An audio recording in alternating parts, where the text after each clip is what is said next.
principal problème qu'on a encore actuellement, c'est le manque de personnel, surtout du personnel à temps plein.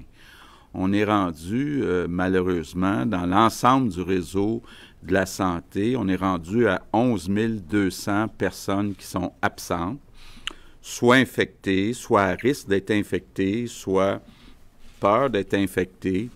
Donc, évidemment, je n'ai pas besoin de vous dire que ça met une pression énorme sur l'ensemble du réseau. Puis, il faut ajouter à ça aussi qu'il y a beaucoup de personnes qui sont présentes, mais pas à temps plein. Donc, la situation est encore pire que le 11 200 dans le fond. Donc, évidemment, ce n'est pas une situation idéale pour limiter le nombre de contacts avec les résidents. Étant donné qu'il y a des gens à temps partiel, ça veut dire qu'il y a plus de personnes qui ont des contacts avec chacun des résidents. Donc, pour la propagation du virus, c'est pas idéal. Je lance un appel encore aujourd'hui, d'abord aux employés qui ont fini leur quarantaine, parce qu'il y en a à peu près le tiers là, dans les 11 200 qui techniquement pourraient revenir. Donc, je lance un appel à ces personnes. On est comme dans une guerre, puis on a vraiment, plus que jamais, besoin de vous autres. Puis on devrait être capable, là, rapidement, là, je l'espère même demain, être capable d'annoncer des nouvelles primes pour convaincre plus d'employés de travailler à temps plein dans le réseau de la santé. C'est incontournable pour être capable là, de dégager les marges de manœuvre qu'on a besoin. Je veux revenir sur l'ouverture des commerces en région.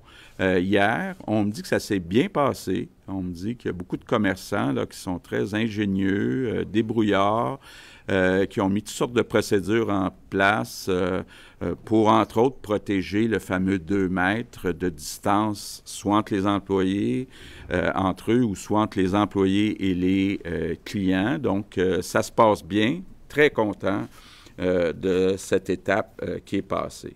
Je veux revenir sur l'ouverture des écoles puis des services de garderie en région, donc à l'extérieur de Montréal, qui est prévu pour lundi prochain. Encore là, je fais encore un appel à la souplesse, à la flexibilité. Vous avez entendu le ministre de l'Éducation dire que ça peut se faire sur quelques jours, l'ouverture des écoles ou des garderies. Puis moi, je voudrais que tous les Québécois, les enseignants, les parents, que tout le monde se mette en mode solution. Pas en mode « je cherche des problèmes », mais en mode « je cherche des solutions ». On fait ça pour le bien des enfants. Mes remerciements du jour, bien, ça va être pour nos aînés qui sont dans les résidences.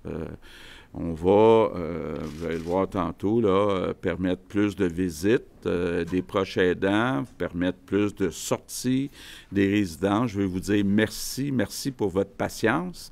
Merci pour votre compréhension. Mais en même temps, soyons prudents pour la suite des choses. Mais je comprends très bien là, que c'est important de vous donner un peu plus de liberté puis de voir votre monde un peu plus.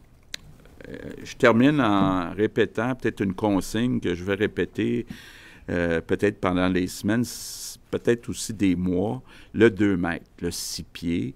Il faut absolument là, que tout le monde, surtout quand on est avec des personnes de 60 ans et plus, mais de façon générale, pour éviter la propagation, puis pour être capable, entre autres à Montréal, de se donner la marge de manœuvre pour déconfiner un peu, il faut que le 2 mètres, le 6 pieds de distance entre les personnes soit respecté. Donc, je compte sur vous. On a besoin de vous pour être capable de franchir d'autres étapes. Merci. En voulant protéger nos aînés qui vivent dans des résidences, on leur a enlevé aussi beaucoup de liberté de mouvement. On les a coupés de leurs proches. Il fallait le faire, mais l'heure est venue d'assouplir graduellement les règles pour leur redonner une vie plus normale et pour amoindrir une détresse psychologique qui est en train de s'installer. Ils pourront dès maintenant sortir à l'extérieur sans supervision. Ils pourront rencontrer leurs proches. J'annonce aussi qu'on a modifié le cadre qui permet aux proches aidants de s'occuper de leur monde.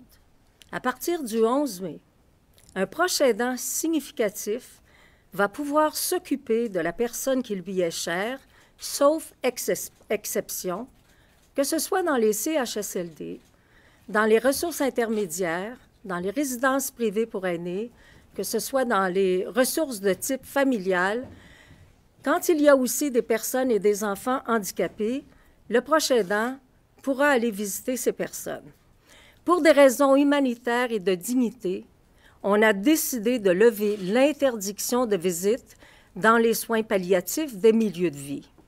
Ainsi, les visites seront permises dans tous les milieux de vie, peu importe le caractère imminent ou non de la fin de vie. Vous pourrez dire adieu à vos parents et les parents pourront dire adieu à leurs enfants ou à leurs conjoints. En terminant, je veux dire une chose très importante. Assouplissement ne veut pas dire relâchement.